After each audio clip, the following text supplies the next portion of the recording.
చెప్పండి ఎల్ఓపి గారు. అధ్యక్ష, ఈ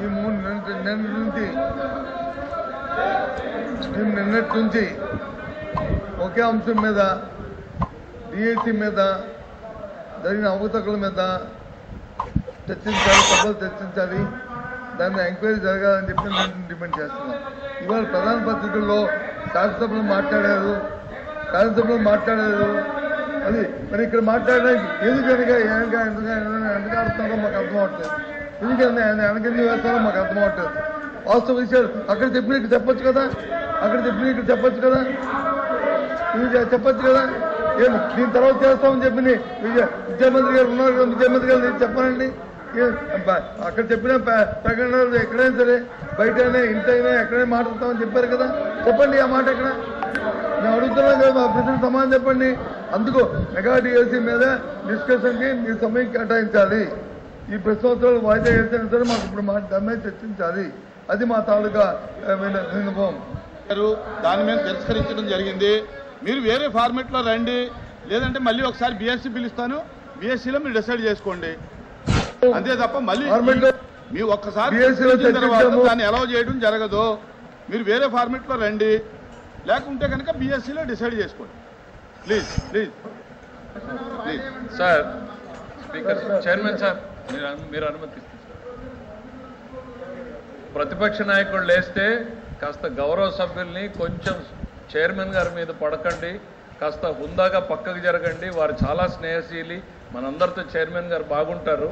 అట్లని మనం ఆ చైర్లో కూర్చున్నప్పుడు వారి మీద పడేటువంటి అడ్వాంటేజ్ తీసుకోకూడదు అనేటువంటిది ఇది మన సంస్కృతి, మనం నేర్చుకున్నటువంటి సంస్కృతి.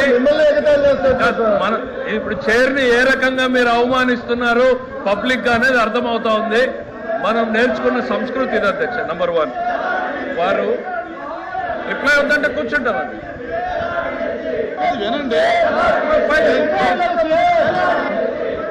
డిఎస్సి మీద చర్చించడానికి అధ్యక్ష వాళ్ళ ఉద్దేశం చాలా స్పష్టంగా అర్థమైంది. మాట్లాడేకేం లేదు, అల్లరి చేసుకుని వెళ్ళిపోవాలని. అరే ఆయన ఏదో లేవనెత్తాడు, మేము క్లియర్ గా చెప్పదలుచుకున్నాం. డిఎస్సి మీద చర్చించడానికి ఈ ప్రభుత్వం సిద్ధంగా ఉంది అనేటువంటిది నిన్న బిఎస్సిలో స్పష్టంగా మీ ఎదురుగా ఆయనకు చెప్పాం. వాళ్ళ మెంబర్స్ కూడా చెప్తున్నాను అధ్యక్ష, వాళ్ళు వినుండరు. దయచేసి వాళ్ళ మెంబర్స్ ఇంటే అర్థమవుతుంది అధ్యక్ష. తమరు ఉండాల్సిన దగ్గర ఫర్మ్ గా ఉండాలి అధ్యక్ష. కొంచెం తమరు ఫర్మ్ గా లేకపోతే సభ జరపడం కూడా కష్టమవుతుంది అధ్యక్ష.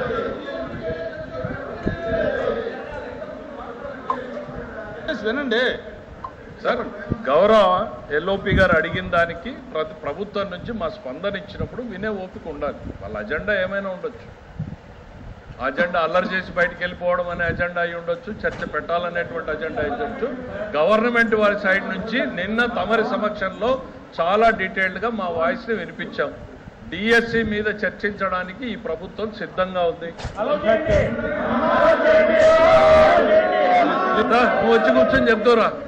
నువ్వు వచ్చి కూర్చొని చెప్తారా మీరు లెజిస్లేటివ్ అఫైర్స్ మినిస్టర్ చెప్పేటప్పుడు ప్రభుత్వ ఆలోచనని వినకుండా మీరు డిక్టేట్ చేయాలనుకుంటే జరగదు, ఇంపాసిబుల్. ప్రజలు ఎవరు ప్రభుత్వాన్ని నడపాలి అనేటువంటి నిర్ణయాన్ని ప్రజలు డిసైడ్ చేశారు. ప్రభుత్వాన్ని ఎట్లా నడపాలి, ఏ సబ్జెక్టులు తీసుకురావాలనేది ప్రభుత్వం ఛాయిస్. దయచేసి మీరు అనుకున్నట్టు సభ జరగదు అన్న విషయాన్ని మీరు గుర్తుపెట్టుకోవాలి. ఇక్కడ we are here to discuss about the DSC.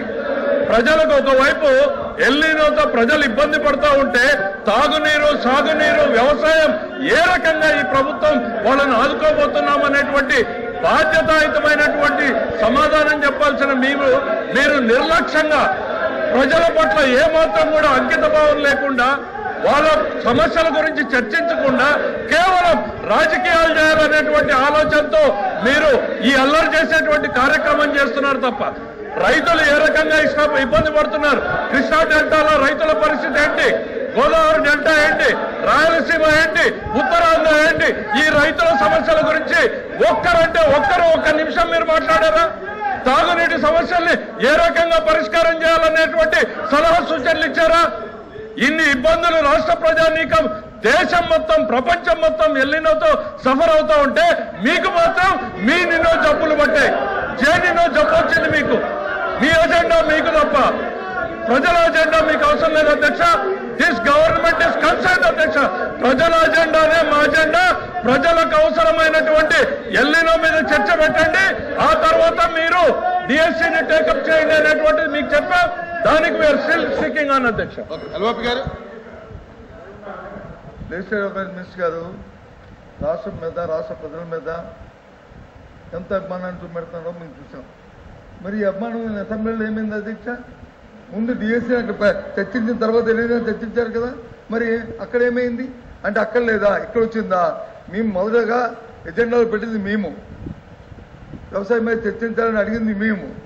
DSC మీద చర్చించిన వెంటనే వ్యవసాయం మీద చర్చించండి, ప్రజలు ఇబ్బంది పడుతున్నారు, వర్షపాతం లేక, ఎరువులు దొరక్క, గిట్టుబాటు ధరలు లేక ఇబ్బంది పడుతున్నారు, అల్లాడుతున్నారు. ఎప్పుడు ఇలాంటి పరిస్థితులు ఈ రాష్ట్రంలో లేవు అని చెప్పింది మేము.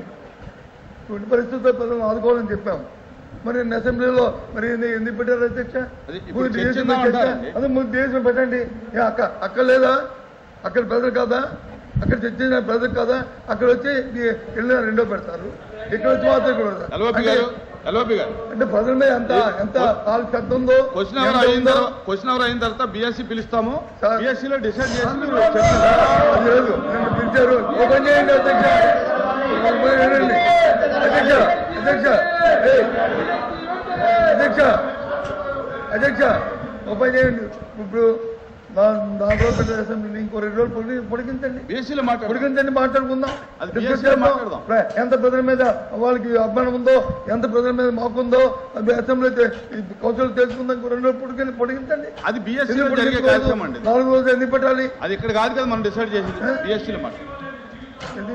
సరే నేను ఏమి ఇచ్చామో అధ్యక్ష అధ్యక్ష జీవితంలో ఏ ఉద్యోగం ఇచ్చామో, జీవితంలో ఒక్కసారి డిఎస్సీ ఆయన కూడా మంత్రిగా ఉన్నాడు, వీళ్ళు డిఎస్సీ గురించి మాట్లాడతారు, మేము వినాలి.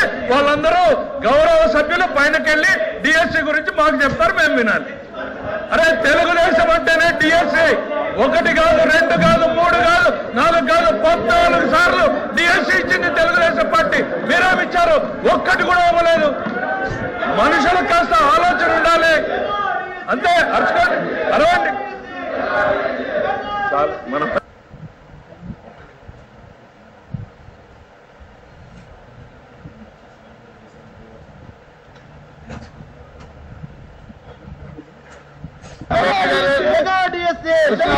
మాట్లాడండి.